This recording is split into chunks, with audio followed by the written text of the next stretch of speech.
Good evening all. I'm Nick. I'm a consultant. I mostly work with larger, more boring things, but for a bit of light entertainment, a bit of a side project, I thought I'd have a play around with some of this stuff.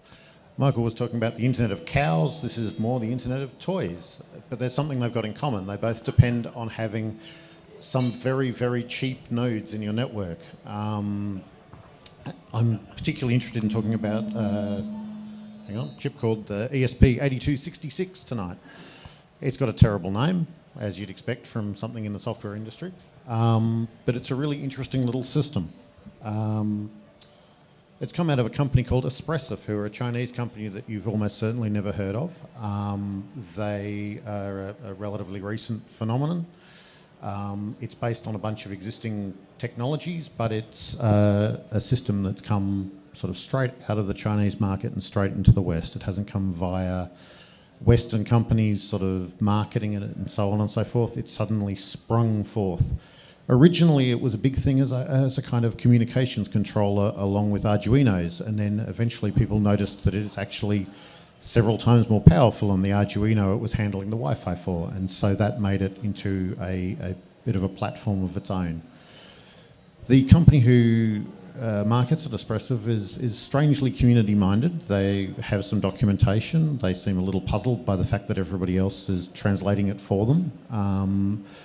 But they are participants in this process. They are not, as someone has already pointed out, entirely committed to open source, but they're kind of tending that way, and this might be related to this sort of Gonkai concept that Bunny Huang talks about, with this oddly emergent Chinese cultural shift towards open source. But deep down the thing is based on a very conventional Tensilica kind of chipset, but with a bunch of Wi-Fi stuff right there on board. That's a photo of the chip with all its packaging taken off. And the only reason I'm showing you that is it's kind of cool because you can see that it's got a whole lot of sort of memory on this corner, but over in the corner there are these weird octagonal coils, which are the actual Wi-Fi system. It's right there, actually, in the chip itself. You normally wouldn't see it like that. You'd see it as a little black chip there. And the thing on the right there is its memory. So it's got quite a complicated set of software that comes with it in Flash that it can use to talk to standard Wi-Fi protocols and so on. You don't really buy these as individual chips. I mean, you could, but only if you could solder a hell of a lot better than I can. You'd normally buy them as a module. And these little modules here are a neat little thing. They encapsulate those two chips and a bunch of other sort of passives under a neat little cover. The wiggly thing on the corner there is a antenna, and that's basically all you need to have a node that talks to Wi-Fi. These kind of systems on a chip have been around for years. There's nothing exciting and new about that. What's exciting and new about this particular thing is that you can buy them for $5. This is a bit new and a bit different, and if you want to put a node on every cow or every toy or every something like that, suddenly this makes a huge difference. The previous generation of these kind of systems were maybe $50 for a module. These days you can buy a module that uses these little things for $5 to $10, and this means suddenly we have an internet that you can use with toys. Suddenly there's no particular reason why you can't have an internet-enabled toaster. You've already probably got an internet-enabled TV and an internet-enabled fridge and an internet-enabled whatever. As the price point goes down, why not have an internet-enabled coffee machine, an internet-enabled toaster, etc., etc. No one's really worked out a good reason why you should want an internet-enabled toaster just yet, but it's suddenly possible, and that's kind of exciting. You can make robots out of rubbish you found lying around, because the chip itself costs you $5. Odds are the battery box to put the batteries in will cost you more than that if you go to JCar and buy it. It really does change the entire game of playing around with these sorts of chips. The easiest way, if you're interested in getting into this particular technology, is a module called Anode MCU. That's basically the module we saw earlier, soldered onto a board big enough that you can actually find it in your junk box, with headers that are big enough that you can actually see them, standard 10th inch sort of headers, so you can put wires on them. And it provides some voltage regulation and a USB interface so you can plug it straight into your computer. This is a huge advantage if you otherwise have an entire box full of parts like this that you bought intending to get into them and never actually got around to plugging them into a computer, since you can literally take it out of its box, plug it in, have a play with it. Even with all that extra stuff on board, it'll cost you $8 to $10 on eBay. The cable might cost you a significant proportion of that price, which is slightly sad, but that's the way of the industry. You can program it really, really easily. There's a utility available just called ESP Tool, which is available on GitHub, which basically just picks up a binary from your computer, throws it on there, and there's a bunch of stuff that people have already written that is easy to just pick up and use.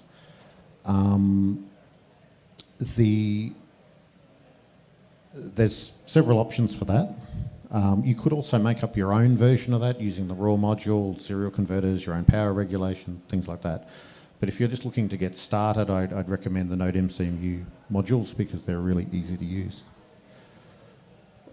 If you're into doing things the hard way, you could also go with the Open SDK. This is a C programming language software development kit. I'm using the Open SDK, which is a slightly more open than the less open version. I have to be careful. I was going to say it was an open source SDK, but it isn't quite an open source SDK. It's an almost open source SDK.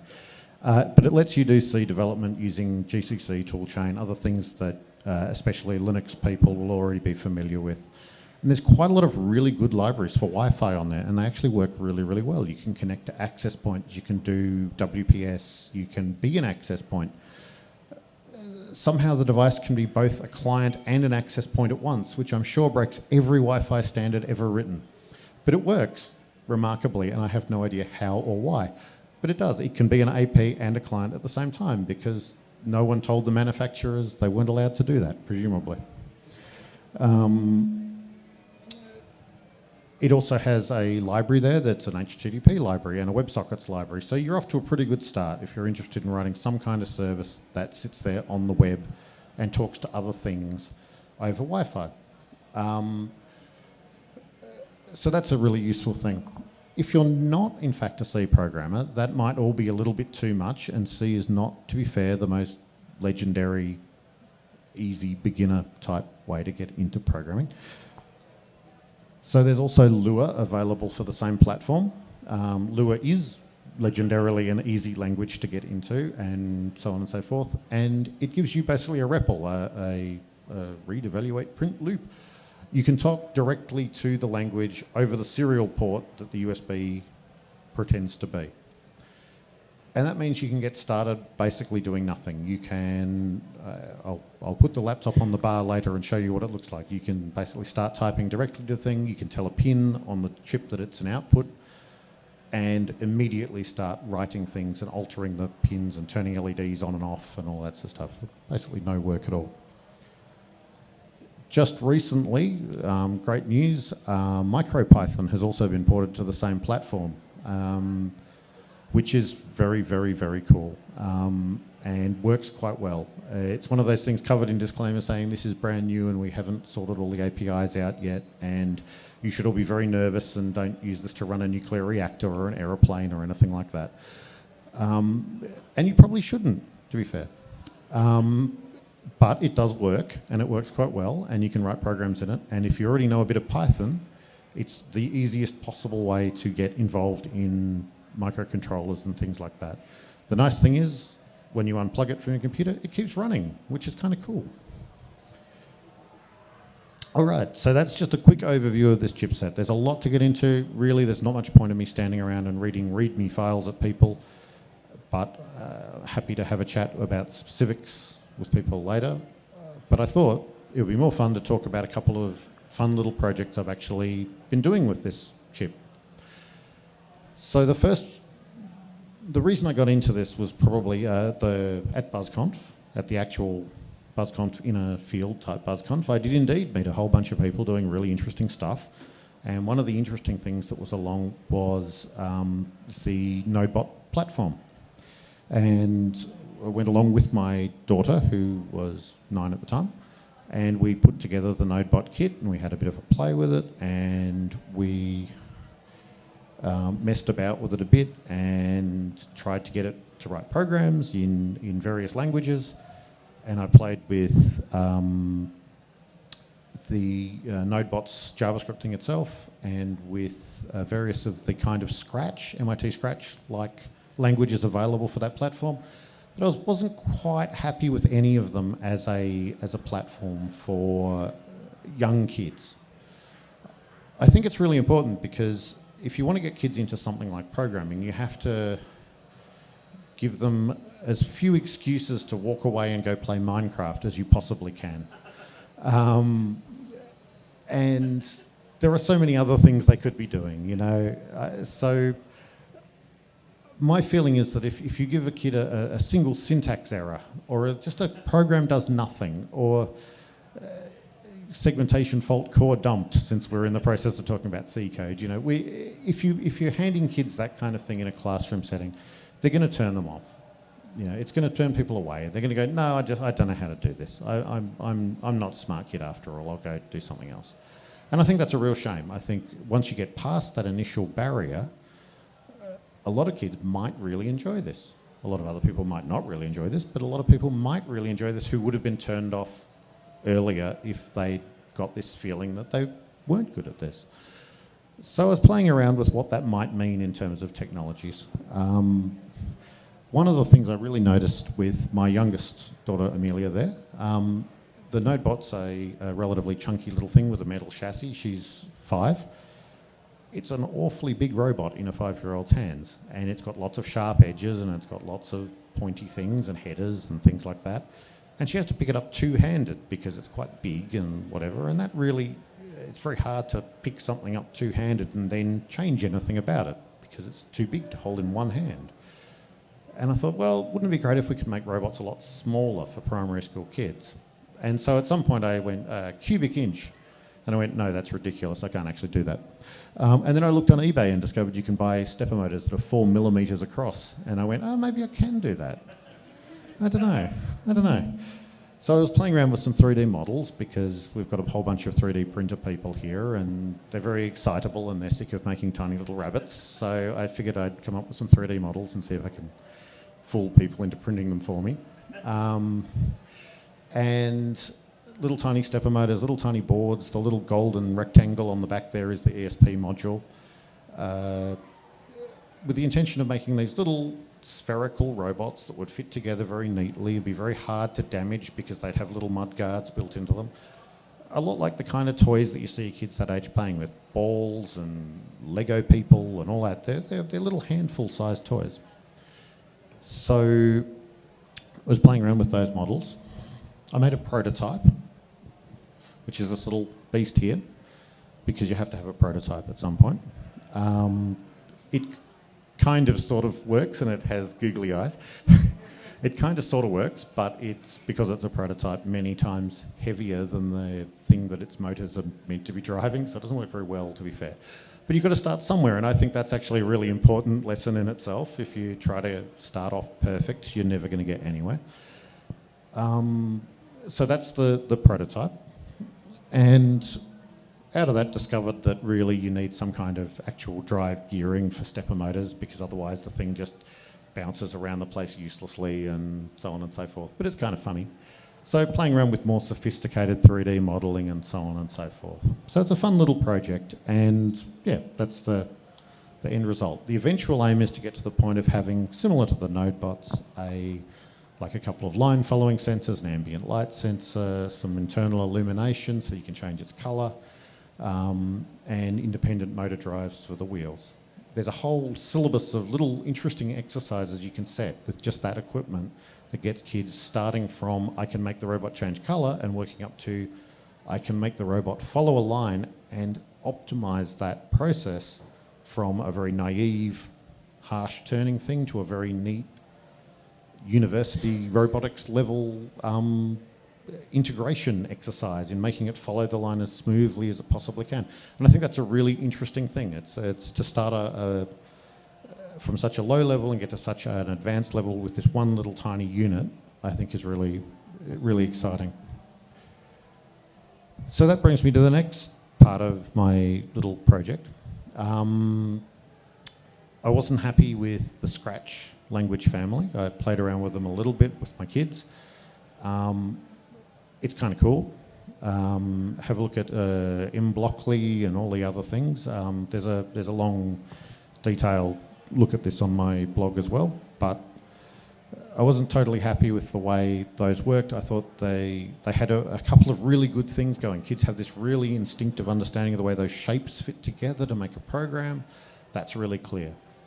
But then as soon as you try to do anything more complicated, you hit variables and state and all of those things. And I think there's a few functional programming type people here who will tell you that state is the root of all evil.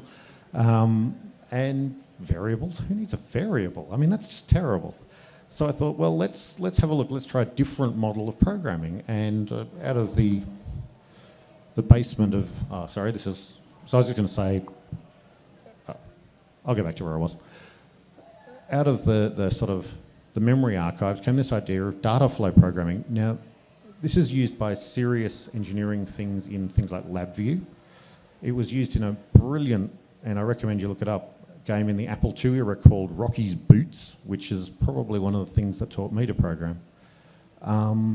It's a very interesting and different model of programming languages, but you can still learn a lot about problem solving from it, which is the most important bit of programming. As an aside, you hear a lot of people talking on the news. They say, oh, we've got to teach our kids to code. We've got to teach our kids to code. Coding is the least important part of a programmer's job. It's an afterthought. The most important part of a programmer's job, or just about anyone's job really, is actually working out what the problem is in the first place. And Dataflow programming is good at that because it gets rid of all the coding pretty much, but keeps the problem solving. Also, looking at mblockly and all that, there are a bunch of barriers to entry there. You have to install a whole set of software on your computer. You need a cable, you've got to plug it in, you've got to plug it out, you've got to not lose it. There are still errors you can make. You can have programs that are not valid in various ways. And the debugging is not real good. So I thought, well, let's change all of those. Let's make it web browser based. I've got this chip that talks HTTP, that's a pretty good start. We won't have any cables at all. We'll make it work over Wi-Fi. We'll get rid of coding errors because we just won't let you possibly make a wrong program. And we'll get rid of the debugging problem by not really having a separate debugger. We'll just do visual debugging right there on the screen. So what I came up with was this strange little language called Flowbot, which later turned out to be some band from like Portland or somewhere, but that's inevitable, right? There's only so many possible combinations of letters you can use, which looks a little bit like this. It has various units all connected up, and you drag and drop wires between them to connect them, very much like LabVIEW. And you can possibly see at the top of the screen there are sensors which have a little rounded top, a bit like in Scratch, to say you can't put anything on top of me. At the bottom you have actuators. And you can connect them in various logical ways and drag and drop wires between them.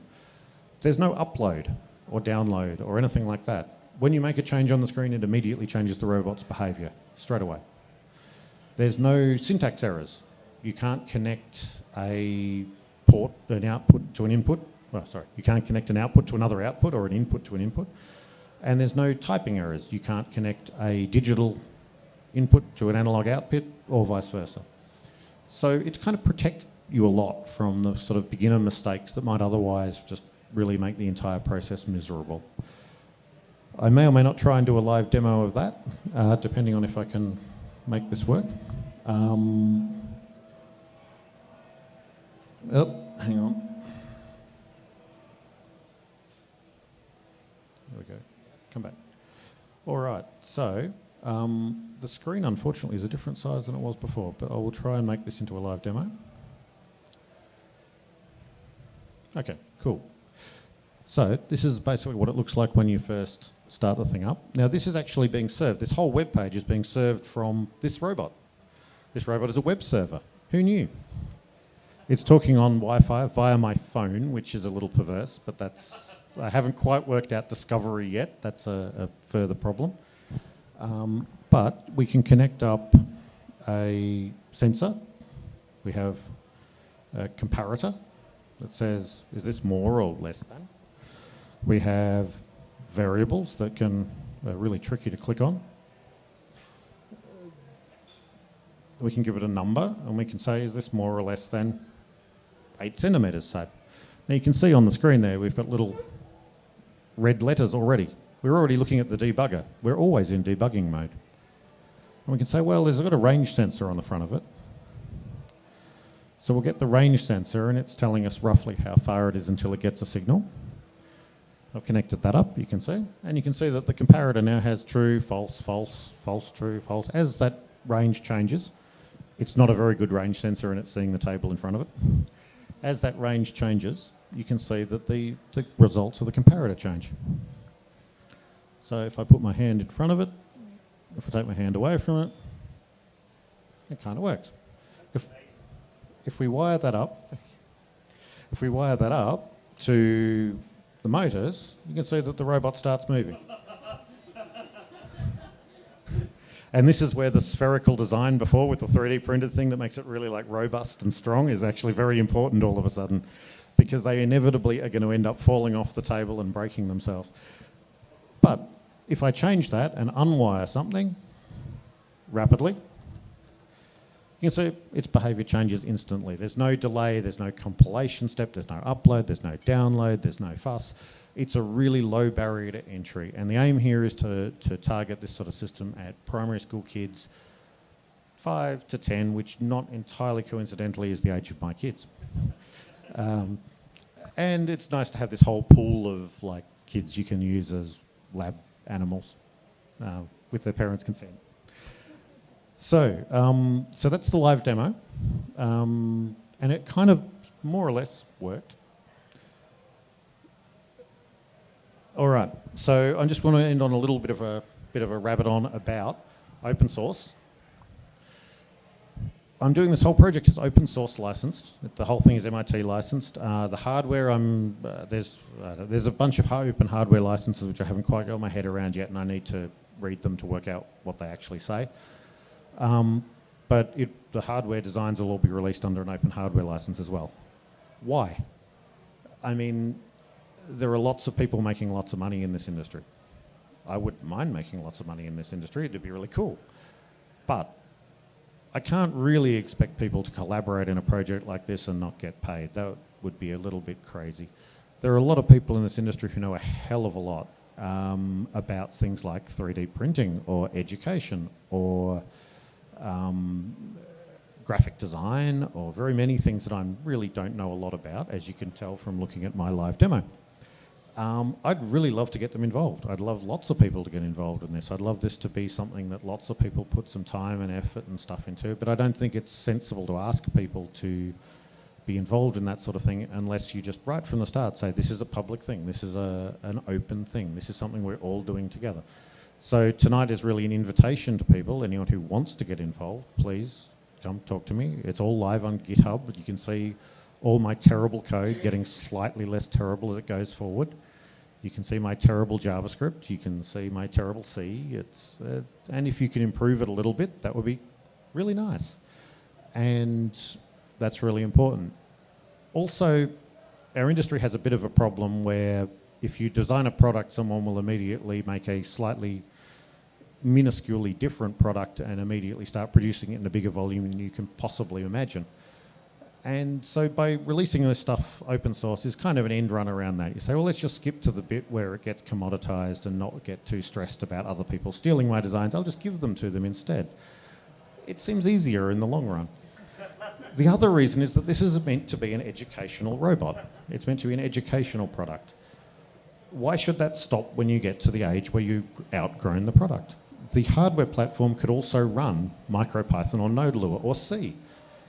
The software could also be used with other hardware platforms. They aren't totally tied together.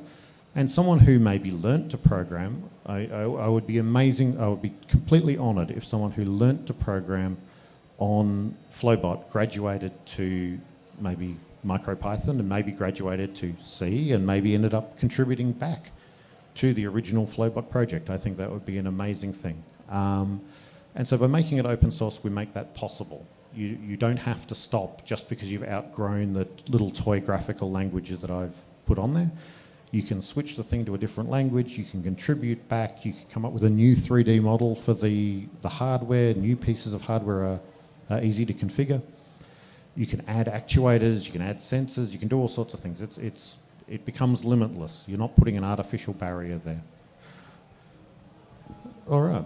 Speaking of open source, I'll be talking about some of this stuff, including the Internet of Not Shit Things at PyCon AU's Internet of Things forum coming up. And more about ESP8266s and specifically MicroPython at that forum as well. That should be a really, really great conference. It's held in Melbourne. It's coming up soon. Program is just coming together now, and should be a whole lot of fun. The Internet of Not Shit Things. So a lot of people are very, very skeptical about the Internet of Things and about the way it's been patchily standardized, sorta.